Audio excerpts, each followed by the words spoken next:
ভাইরা আমার, বন্ধুগণ আমার, জান্নাতের ভিতরে কেউ বেইটা থাকবে না, খাটো থাকবে না, সবাই লম্বা থাকবে আর সমস্ত মানুষের চেহারাটা হবে ইউসুফ পয়গম্বরের মতো।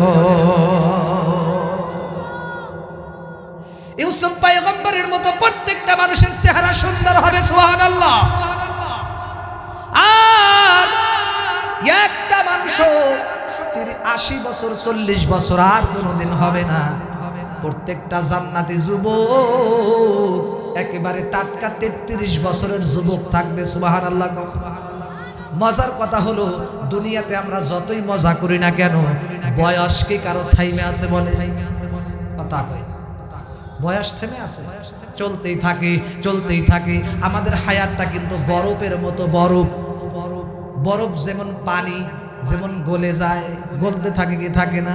আপনি যদি বলেন এই বরফ খবরদার আর এক চুলো গলবে না, যদি গলস তোর খবর আছে, ও থামবে? গড়ির কাটা কারোর জন্য থেমে আছে। যদি কেউ এই চিন্তা করে, না আমার ঘরের ঘড়িটা, আমার বয়স তো পার হয়ে গেল, মানে 60 পার হয়েছে, আমার ঘড়িটা বন্ধ করে দিই যাতে পৃথিবীর আর দিন যেন সামনে না আগে। এই থামবে কারোর জন্য? গড়ির কাটা কারোর জন্য থেমে থাকবে না, চলতেই থাকবে। দিন যত যাবে আপনার দাড়ি মুছল সব পাকতে থাকবে। কথা বলেন না কেন? আপনার যত দিন যাবে দাঁত পড়বে, আপনার দাঁতের শক্তি কমে যাবে, যৌবন আস্তে আস্তে শেষ হয়ে যাবে, কথা বলার শক্তি আস্তে আস্তে কমে যাবে, বাক শক্তি কমে যাবে, বিভিন্ন কিছু কমে যাবে। আপনার যৌবনের পাওয়ার আর এত থাকবে না। আপনি রাস্তা দিয়ে হাঁটবেন, কেমন যেন দিন থর করে কাঁপবেন। শুধু তাই নয়, এলাকার মধ্যে আপনার চামড়াগুলা আস্তে আস্তে জড়ো হইতে থাকবে। কথা কন না কেন? আমার আম্মা জান চেহারার সুন্দরী নিয়ে আর কতকাল বড়াই করবা? তোমার মতো কত সুন্দরী নারী আসলো। জুলাইখা কিন্তু মিশরের মধ্যে সবচাইতে সুন্দরী নারী ছিল। কথা বলেন না কেন? সেই জুলাইখা কিন্তু আজকে মাটির সাথে মিশে গেছে। শুধু তাই নয়, হযরত আসিয়া রাদিয়াল্লাহু তাআলা আনহা মাটির সাথে মিশে গেছে। হযরত ফাতেমা, হযরত আয়েশা, আরো কত ধরনের নারী দুনিয়ার মধ্যে আর ছিল। সব নারীরা কিন্তু, কত সুন্দরী নারীরা আসলো, সবাই কিন্তু মাটির সাথে মিশে গেছে। একদিন তুমিও কিন্তু মাটির সাথে মিশে যাইবা, চামড়া গোছায়া যাবে, দেখতে ভালো লাগবে না। এইরকম দিন আসবে কি আসবে না কোন? আমার ভাইরা রে, খুব ভালো করে লক্ষ্য করবেন, দুনিয়ার মধ্যে কেউ কিন্তু চায় না আমি বাঁকা হই, আমার মাজা বাঁকা হয়ে যাক। কেউ কি চায় যে আমি বাঁকা হই? কেউ চায় নাকি? দুনিয়ার মধ্যে যখন বয়স হয় 60 পার হয়, 70 পার হয়, দেখবেন মাজারা কেমন যেন আস্তে আস্তে বাঁকা হয়। কথা কয় না?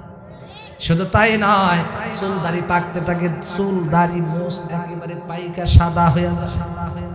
যতই আপনি কলক লাগান না কেন, যত কিছুই লাগান না কেন, যারা দেখবেন কলক লাগায় 2 দিন পরে দেখবেন আসলটা ঘোরা দিয়ে বের হয়ে যায়।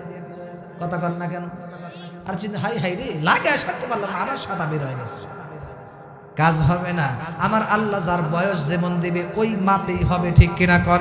আমার ভাইরা রে, মজার কথা হলো, কষ্ট করে নেক আমল করতে পারেন, যদি আমল করতে পারে, জান্নাতের ভিতরে কেউ কোনোদিন বুড়া হবেন না, বৃদ্ধ হবেন না। জান্নাতের মধ্যে 33 বছরের যুবক সারা জীবন থাকবেন।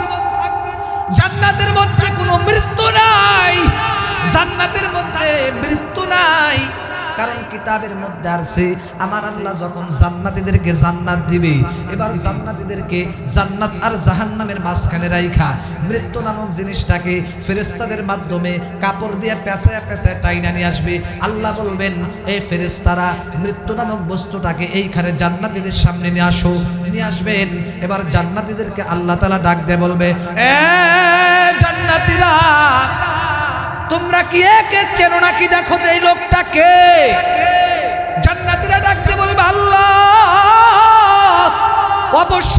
অবশ্যই আমরা চিনি। বলো তাহলে কে চেনো? যেহেতু বলো কে। এবার বলবে এই জিনিসটার নাম হলো মৃত্যু। সুবহানাল্লাহ কই না? আরো জোরে কোন আল্লাহু আকবার। এরে যুবক, খুব খেয়াল করিয়া শোনেন মজার কথা।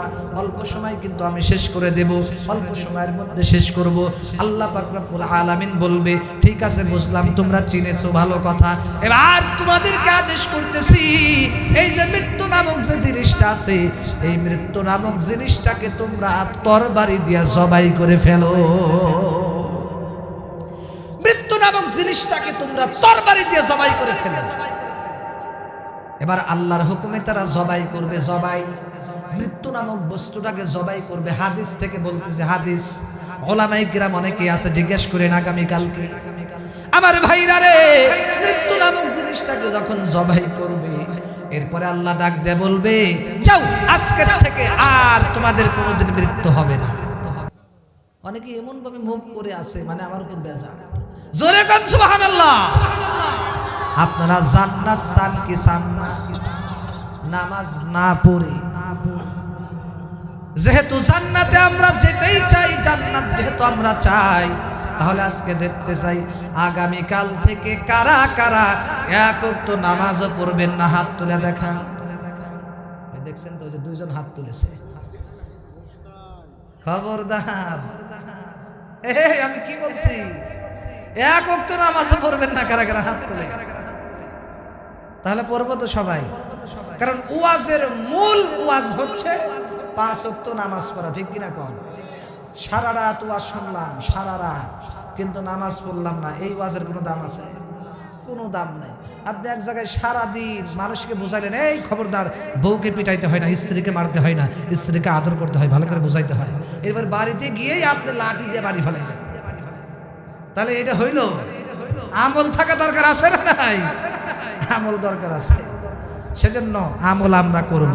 5 ওয়াক্ত নামাজ মেন ওয়াজ কি বলেন? ওয়াজের অনেক হুজুর আছে, ওয়াজ করে যায়, কিন্তু নামাজের কথা বলে না, ঘটনা টালমান দিয়ে চলে যায়। নামাজ পড়া লাগবে না? হ্যাঁ, নামাজ আগে। 5 ওয়াক্ত নামাজ আমরা জামাতের সাথে পড়বো ইনশাআল্লাহ। বলেন আল্লাহ কবুল করুন। জোরে কোন আমি।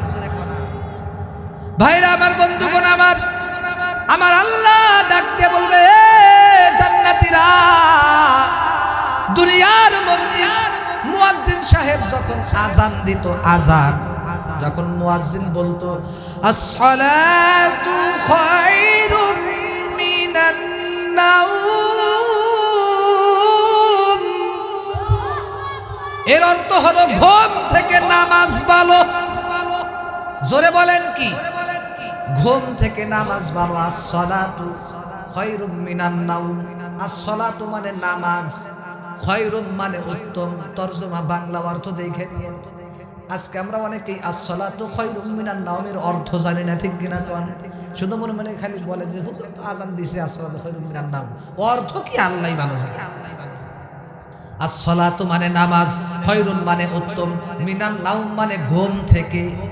নামা ইয়ানামু মাজদার থেকে আসছে, আর নাওম মানে ঘুমানো।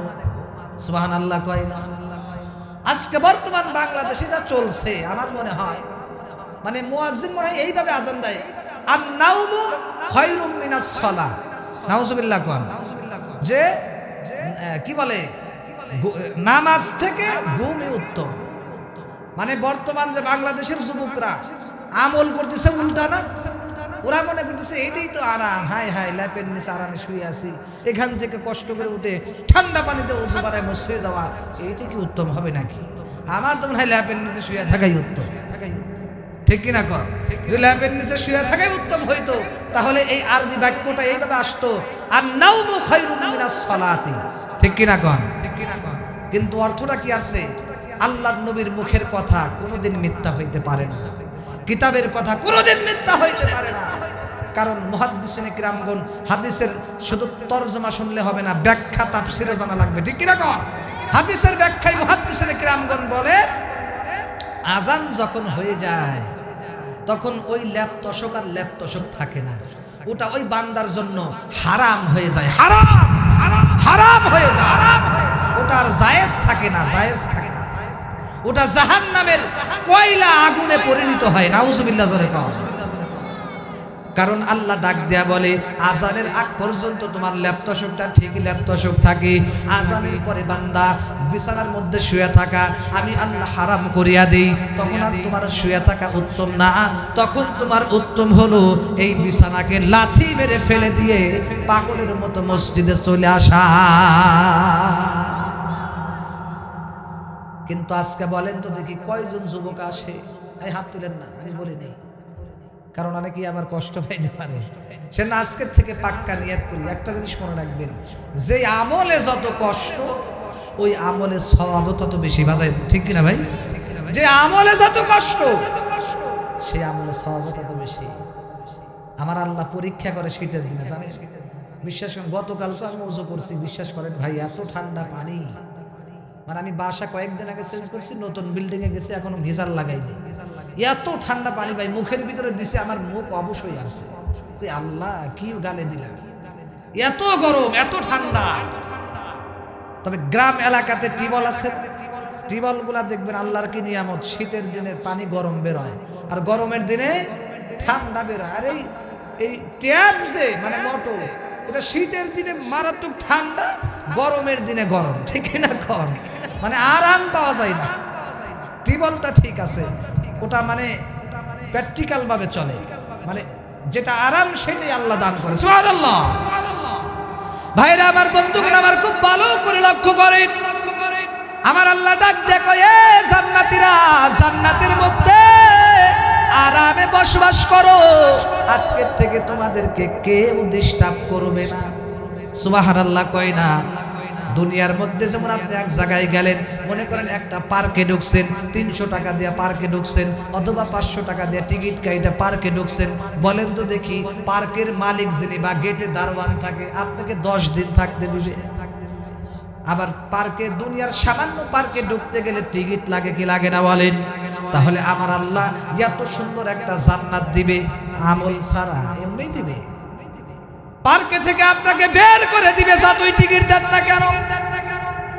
কিন্তু জান্নাত এমন একটা জায়গা, খালিদিনা ফিহা আবাদা, আল্লাহ বলেন কোনদিন আর বের করা হবে না, অনন্তকালের জন্য প্রবেশ করো। সুবহানাল্লাহ। জান্নাতে যে কত নিয়ামত আছে এইগুলা বলতে গেলে একটা রাত কেটে যাবে, এত কিছু বলার সময় নেই। বলবো নাকি? বলবো? মনে ভাবতেছে অনেকেই বলতেছে শেষ করে দেন, শেষ করলেই বেঁচে যায়, চলবে নাকি? সংক্ষেপে বলি, খুব খেয়াল করে শোনেন, আমার আল্লাহ জান্নাতের মধ্যে কত বড় নিয়ামত রাখছে। আমার আল্লাহ বলে জান্নাতের ভিতরে এত বড় নিয়ামত। একদিন আল্লাহর পয়গম্বরকে সাহাবায়ে কিরাম প্রশ্ন করলো, পয়গম্বর নবী গো, জান্নাতের মধ্যে কি ওই জিনিসটা আছে নাকি? ওই জিনিসটা আছে নাকি? বুঝছেন তো? আমি এত ভাগ্যে বলবো না। এবার আল্লাহর পয়গম্বর বলে ওই জিনিসটা নাই মানে অবশ্যই আছে। অর্থাৎ আল্লাহর পয়গম্বর বলে জান্নাতের ভিতরে আমার আল্লাহ 100 জন যুবকের যৌবন শক্তি দান করবে। এবার বুঝে গেছে সবাই? বলছে হে আল্লাহর পয়গম্বর, জান্নাতের ভিতরে স্বামী স্ত্রীর মিল মহব্বত ওইটা আছে নাকি? বিস্তারিত বলছে। আল্লাহর রাসূল বলছে কি বললা তোমরা? দুনিয়াতে তো তোমরা একজনের যৌবন নেই টানাটানি, একজনই ওয়ান পিসি, আর কোনো যৌবন নাই। বর্তমান বাংলাদেশের যে যুবকরা, ওরে বাবা, মানে ও অল্প বয়সেই মানে যৌবন শেষ। আছে না নাই? কলকাতা হারবাল, ইন্ডিয়া হারবাল, আছে না নাই? বিভিন্ন জায়গায় হারবালের পোস্টার দেখেন না? এত পোস্টার রে ভাই। এরপরে নেটে তো ভাইরাল হয়েছে যে আপনি কি বিয়ে করতে ভয় পান, আপনি কি ওইটা করতে ভয় পান, আজই যোগাযোগ করুন এই অমুক অমুক জায়গায়। যুবকরা ওখানে যায়, ওষুধ খায়, 2 দিন পরে আরো নষ্ট হয়ে যায়। ঠিক না গণ? দুনিয়ার মধ্যে অল্প বয়সেই তো শেষ মোবাইল দেখে দেখে। কিন্তু জান্নাতের মধ্যে আজকে একজন নারীর পিছনে পাগল হইলা, কিন্তু জান্নাতের মধ্যে আল্লাহর পয়গম্বর বলে শক্তিশালী 40 বছরের একজন 35 থেকে 40 বছরের টাটকা যুবকের মতো শক্তিশালী, এইরকম 40 জন টাটকা শক্তিশালী যুবকের যৌবন শক্তি আমার আল্লাহ দান করবে। কোনদিন শেষ হবে না, কোনদিন শেষ হবে না। 70 জন স্ত্রী আমার আল্লাহ দান করবে, সুবহানাল্লাহ কর। কিন্তু বর্তমান জামানায় স্ত্রীদের কিন্তু স্বামী স্ত্রীর খেদমত কিন্তু বেশি নাই। খেদমত আছে, বর্তমান স্বামী স্ত্রীর খেদমত আছে, স্ত্রীরা কিন্তু আর খেদমত করে না আগের মতো, ঠিক কিনা কর? যদি কয় এ আমার পানি এনে দাও, আমি একটু ওযু করব, এত ঠেকা পড়েনি, নিয়ে খাও। আমাকে চা বানিয়ে দাও, এত ঠেকা পড়েনি, নিয়ে খাও। না হয় কি হয় না? এই আমার জুতাটা সোজা করে দাও, আমার পাঞ্জাবিটা এনে দাও, আমার জামাটা ধুয়ে দাও। এত পারবো না, এত ব্যাখ্যা আমি দেব না ভাই। এই এলাকায় এগুলা নেই, সব ওই দিদি আছে। আম্মা জানেরা খুব খেয়াল করে শোনেন, স্বামীর খেদমত করেন, আবার ওই রকম খেদমত করেন না। এক মহিলা ওয়াজ শুনছে, স্বামীকে গরম পানিতে গোসল করাইলে নাকি ওই পানি কিয়ামতের দিন আল্লাহ নেকির পাল্লায় ওজন করবে। কি? স্বামীকে গরম পানিতে গোসল করাইলে কিয়ামতের দিন ওই পানি আল্লাহ নেকির পাল্লায় ওজন করবে। ওই যে ঘুমাচ্ছে একজনে, ওনাকে একটু খোঁচা দেন, কিল দিয়েন না, আবার একটু খোঁচা দেন। ওই যে ঘুমাচ্ছে, একটু খোঁচা দেন। আরে ভয় পাই, একটু খোঁচা দেন ভাই, একটু পিঠে হাত দেন। আমার ভাইয়েরা, স্ত্রী এবার এক জায়গাতে ওয়াজ শুনছে, স্বামীকে গোসল গরম পানিতে গোসল করাইলে শীতের ভিতরে, দেখেন না শীতের ভিতরে মানুষ গোসল করতে চায়, ইদি বাবারে একেবারে এই পানি ছোড়া বিড়ালের মতো, যাইতেই চাই না। 2 দিন এখন যদি হাত তুলতে বলি, এই আজকে কারা কারা গোসল করেন, গোসল করছেন হাত তোলেন তো? অল্প কিছু মানুষ, ঠিক কিনা? বেশিরভাগই হাত তুলবেন। হয়তো শুক্রবারের কারণে হয়তো অনেকে বিপদে পড়ে করছে, তারপর মনে ভাবছে আল্লাহ যদি আজকে শনিবার হইতো আমি এই বিপদে পড়তাম না। এই ঠান্ডা, ঠিক কিনা কর? হ্যাঁ, এরপরেও কিছু মানুষ আছে গোসল ছাড়া থাকতে পারে না। এই যুবক ভাই খেয়াল করে শোনেন, আপনি যেদিন গোসল করবেন না আপনার শীত আরো বেশি লাগবে, দেখে, ঠিক কিনা কর? বিশ্বাস করেন, গোসল করার পরে এত ভালো লাগে, সেজন্য আমরা ইনশাল্লাহ গোসল করবো ঠিক মতো। রাজি আছি তো? অনেকের স্ত্রী বলতেও পারে না, সইতেও পারে না, মনে করে সব মনে 5 দিন ধরে গোসল করে না, পাটার মতো। অনেক বাড়িতে পাটা থাকে না, পাঠা খুব সুগিরান বেরোয় নাকি, পাটার রশি দেওয়া পর্যন্ত সুগিরান নাকি, যেই বাড়িতে থাকে এই এরিয়া যে গন্ধ, ঠিক কিনা কর? তো অনেক কিছু মনে মনে হাই রে, সব বলে শিখে পাটার মতো গন্ধ। গোসল করেন, আপনারা গোসল করেন, পরিষ্কার থাকেন, সুন্নত টাকার বলেন তো। এবার ওই মহিলা ওয়াজ শুনছে, স্বামীকে গরম পানি দিয়ে গোসল করাইলে নাকি ওই পানি নেকির পাল্লায় আল্লাহ ওজন করবে। এবার স্ত্রী বাড়িতে গেছে ওয়াজ শোনার পর, যায় দেখে স্বামী খালি বগর বগর করে, স্বামী খালি বগর বগর করে। কোনোদিন তো মানে গরম পানি তো দূরের কথা, গরম চাই তো ছোটে। এবার একদিন ওয়াজ যে কোনো ভাবে শুনছে, বলতেছে আজকে আমি গরম পানি দিয়ে আমার স্বামীকে গোসল করাবো। আচ্ছা ঠিক আছে, স্বামীকে গরম পানি করে দিছে। ভাই বিশ্বাস করে, গরম পানি করে দেওয়ার পরে বলছে তুমি একটু পেশাব করে আসো, তারপরে আমি তোমাকে পানি ঢাইলে দিই। এবার স্বামী বিচারা পেশাব ইস্তেঞ্জা করে এসে গোসল করার জন্য বসতে দেরি, একেবারে ফুটফুটো গরম পানি, ফুটান্ত গরম পানি গায়ের উপর দিছে, ডাইলে অজগবে ডাইলে দিছে, জোকের বেড়া ভাঙি গেছে, একটু দেখে গেছে। আরে এমন জোরে দৌড় দিছে, পিঠের চামড়া টামড়া যা ছিল সব সুবিধা শেষ। মুখের চেহারা আর বোঝা যাচ্ছে না ও কি আব্দুল কাদের জিলানি নাকি আর কে, ও মনে হচ্ছে যে চুরি করে আনছে। এবার স্ত্রীকে দিয়েছে যাইরে দৌড়, দাঁড়া তোর গরম পানি শুকাই দিছে। এবার বলতেছে সারা জীবন চালাইছস, আজকে প্রতিশোধ নিচ্ছে। তা আপনারা আবার এইভাবে গরম পানি করে খেদমত করেন। আরে গরম পানি তো ঠিক আছে, কতটুকুন সয় এইটা দেখা লাগবে। কথা বলে না, আপনি খেদমত করবেন ঠিক আছে, কতটুকুন সহ্য করবে গরমটা এটা দেখা লাগবে না। আজগবে ডাইলে দিলে হবে? আপনি ঢিলাকুলো করবেন ভালো কথা, 14 মনে একটা ইটা নিয়ে আপনি 42 মাইল হাঁটলেন, এটার নাম ঢিলাকুলো? সেজন্য আমাদের সব কিছু মাপকাঠি অনুযায়ী করতে হবে। আমার আম্মাজান খুব খেয়াল করে শোনেন, আল্লাহ পাক রব্বুল আলামিন এই তামাম পৃথিবীর মধ্যে কোন মহিলাকে আমার আল্লাহ ইনডাইরেক্ট ডাইরেক্ট সালাম জানাই নাই, একমাত্র কেবলমাত্র একজন মহিলাকে, একজন নারীকে আমার আল্লাহ সরাসরি সালাম জানাইছে। সুবহানাল্লাহ কয় না? আমার আম্মা জান খুব ভালো করে শুনবেন, মাদেরকে উল্লেখ করে বলছি, আল্লাহ পাক রব্বুল আলামিন কোন নারীকে সালাম জানাইলো? হযরত ফাতেমাকেও সালাম জানাই নাই, হযরতে মা আয়েশা সিদ্দিকাকেও জানাই নাই, কাউকেও কিন্তু জানাই নাই, শুধুমাত্র একজন নারীকে সালাম জানাইছে। ওই মহিলাটার নাম হলো আমাদের প্রত্যেকেরই আম্মা জান হযরতে খাদিজাতুল কুবরা।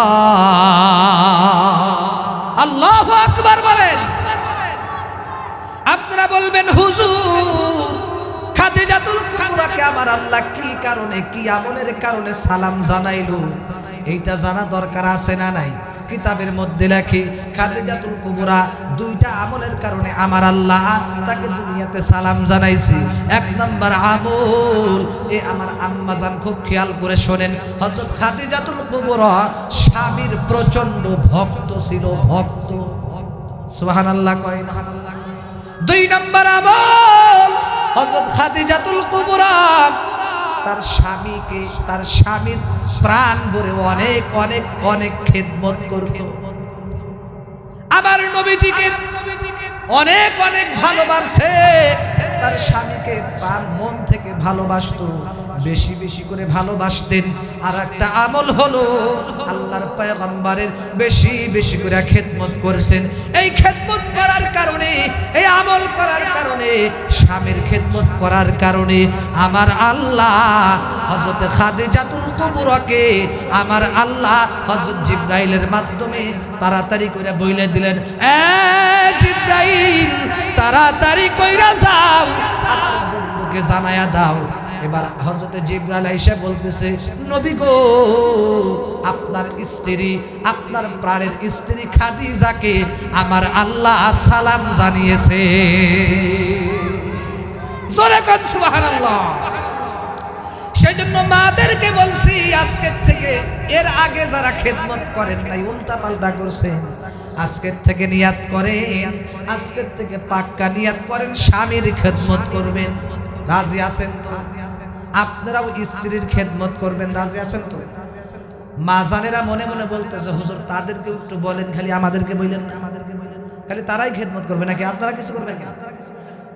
এ মিয়া মাঝে মাঝে তরকারি কাইটা দিবেন, মাঝে মাঝে সবজি কাইটা দিবেন, মাঝে মাঝে কাপড় সাপড় ধৌত করে দিবেন, মাঝে মাঝে স্ত্রীর মাথার চুল চিরুনি করে দিবেন, মাঝে মাঝে মাথায় তেল মাইখা দিবেন, মাঝে মাঝে স্ত্রীর মাথা বানিয়ে দিবেন, মাঝে মাঝে থাল বাসন পর্যন্ত ধুয়ে দিবেন।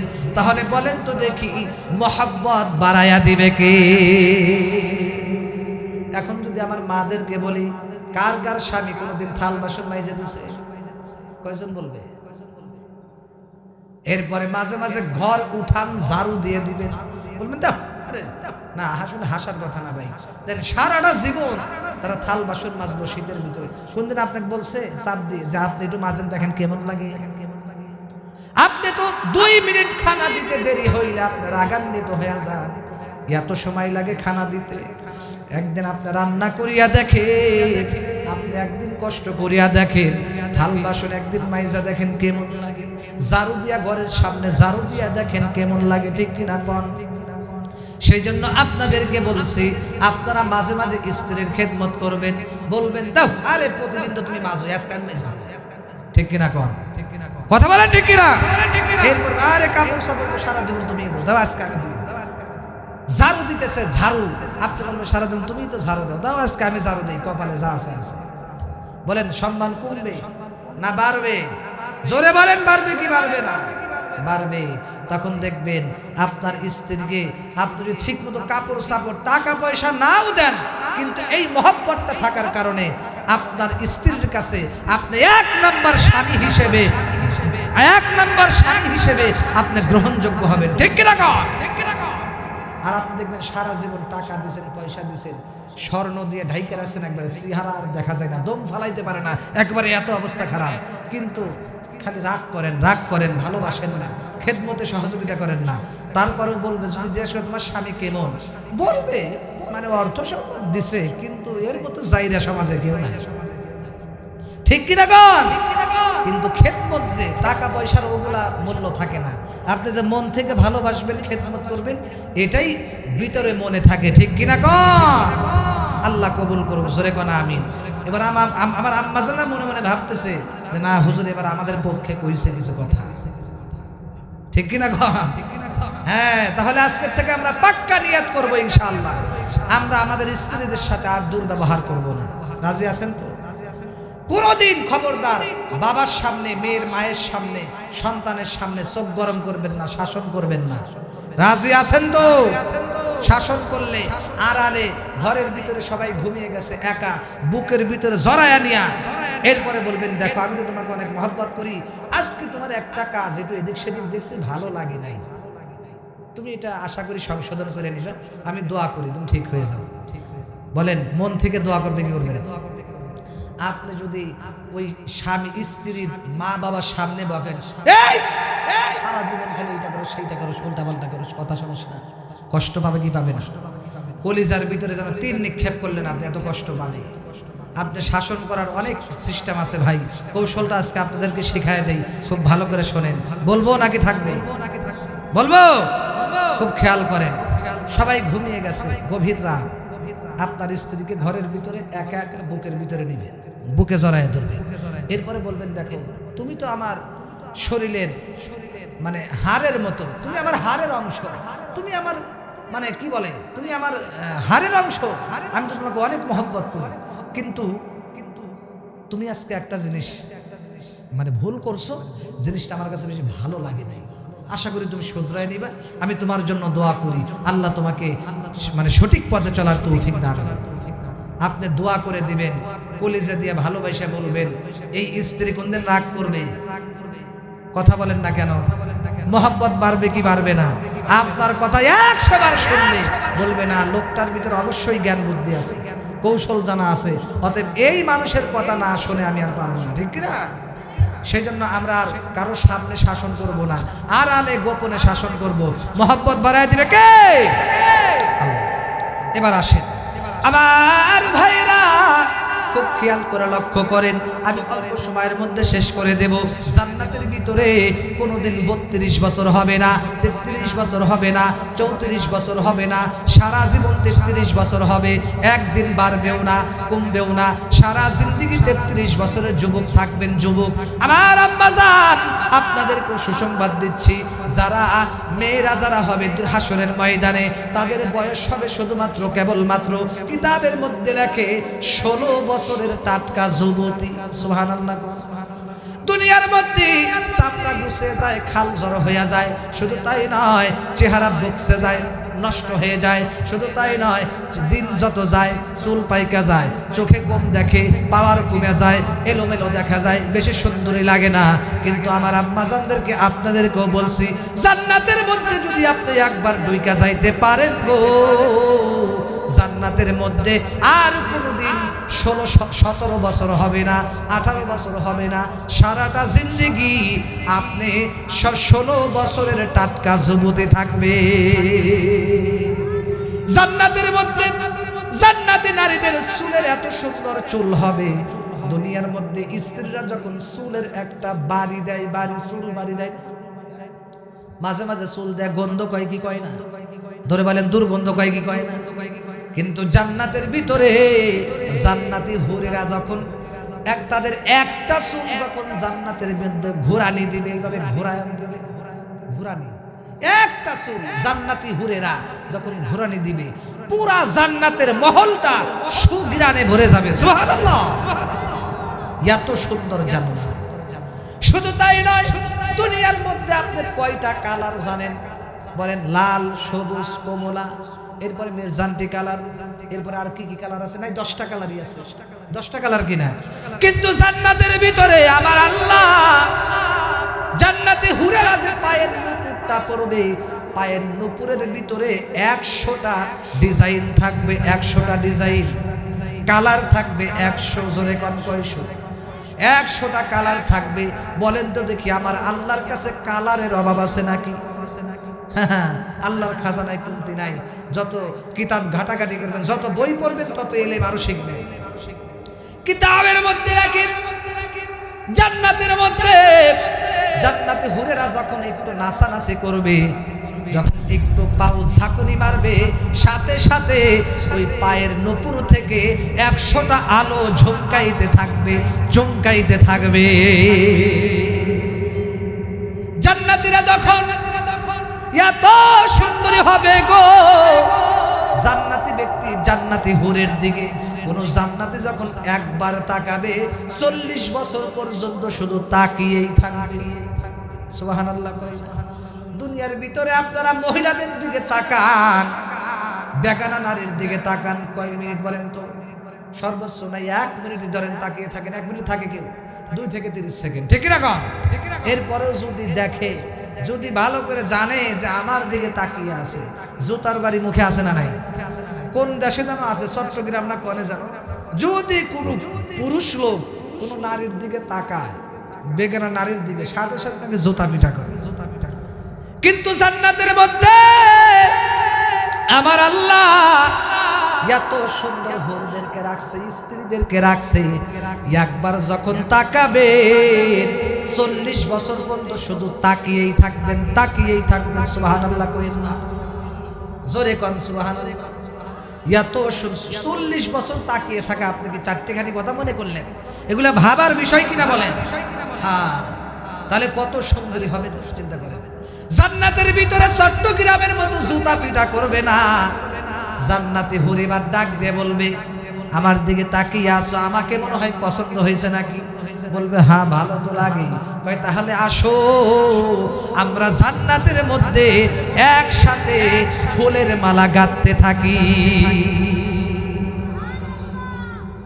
আমার ভাইরা রে, জান্নাতের মধ্যে এত নিয়ামত, কোনো গালি শুনবেন না, কারো কোনো কটূক্তি শুনবেন না। দুনিয়াতে যখন কেউ কোনো ভালো পথে চলে, যখন কিছু ভালো কিছু অর্জন করে, মানুষ তার পিছনে শত্রু লাগে কি লাগে না? কম। জান্নাতের মধ্যে কোনোদিন আপনার পিছনে শত্রু লাগবে না, কেউ কোনোদিন গালি দিবে না। ইল্লা ইলা সালামা সালামা। জান্নাতের মধ্যে শুধু শান্তি আর শান্তি, কেউ কোনোদিন গালি দিবে না। জান্নাতের প্রথম খাবারটা কি হবে আপনারা জানেন নাকি? আমার আল্লাহ বলেন, ওয়ালাহমি তাইরিম মিম্মা ইয়াশতাহুন। জান্নাতের মধ্যে আমার আল্লাহ সর্বপ্রথম খাবার দিবে পাখির গোশত বোনা। সুবহানাল্লাহ। কেউ কয় না। আর এক রিওয়ায়াতের মধ্যে আছে জান্নাতীদেরকে সর্বপ্রথম খাবার দিবে মাছের কলিজা বোনা। সুবহানাল্লাহ কয় না। এরপরে ভাত দিবে না। তাফসীরের কিতাবের মধ্যে লেখে, ওই আপনার কি বলে, ওই যে মাছের কলিজা, এবং শুধু তাই নয়, পাখির বোনা গোশত যে দিবে, এর সাথে আর কিছু লাগবে কি লাগবে না বলেন? যেমন শুধু তরকারি হলে হয় নাকি, ভাত রুটি এগুলা লাগে না? এবার আমার আল্লাহ ডাক দিয়ে বলবে, হে ফেরেশতারা, আমার জান্নাতি বান্দাকে শুধু তরকারি দিয়া বইসা থাকো কেন? আমার জান্নাতি বান্দাকে জান্নাতি রুটিটা সামনে নিয়ে দাও। জান্নাতি রুটি জান্নাতি বান্দাকে আল্লাহ তাআলা দিবে প্রথম খাবার। আপনারা বলবেন রুটি, রুটি মাত্র? এই মিয়া, রুটিটা কত বড় হবে জানেন? এই রুটিটা হবে এই পৃথিবীর যে বিশাল বড় জমিনটা, এত বড় জমিনের সমান রুটি। সব স্বাদ কিন্তু এই জমিনের মধ্যে লুকায়িত আছে, ঠিক কিনা কয়? সব স্বাদ জমিনের ভিতরে, মাটির মধ্যে। আল্লাহ তাআলা এই হাদিসের ব্যাখ্যার কিতাবের মধ্যে হাদিসের কিরামগণ লেখেন, এই রুটির ভিতরে, রুটির মধ্যে আল্লাহ তাআলা অগণিত অগণিত কোটি কোটি স্বাদ, রুচি আল্লাহ লুকায় রাখবে। এক জায়গা কামড় দিবে আর এক মজা, আর এক জায়গা কামড় দিবে আর এক মজা, আর এক জায়গা কামড় দিবে আর এক মজা। সুবহানাল্লাহ। দুনিয়ার মধ্যে আপনি খাইতে চাইলে যত আপনার পেট হয়, আপনি খাইতে খাইতে কিন্তু একসময় ক্লান্ত হবেন, ঠিক না? কোন পায়খানা করা লাগে, প্রসাব করা লাগে, ঠিক কিনা কন? আমার ভাইরা অল্প সময়ের মধ্যে শেষ করে দেব। জান্নাতের মধ্যে পায়খানা করা লাগবে না, প্রসাব করা লাগবে না, কিছুই করা লাগবে না। জান্নাতের মধ্যে শুধু খাবেন আর খাবেন আর ডেকর দিবেন, সব ক্লিয়ার হয়ে যাবে।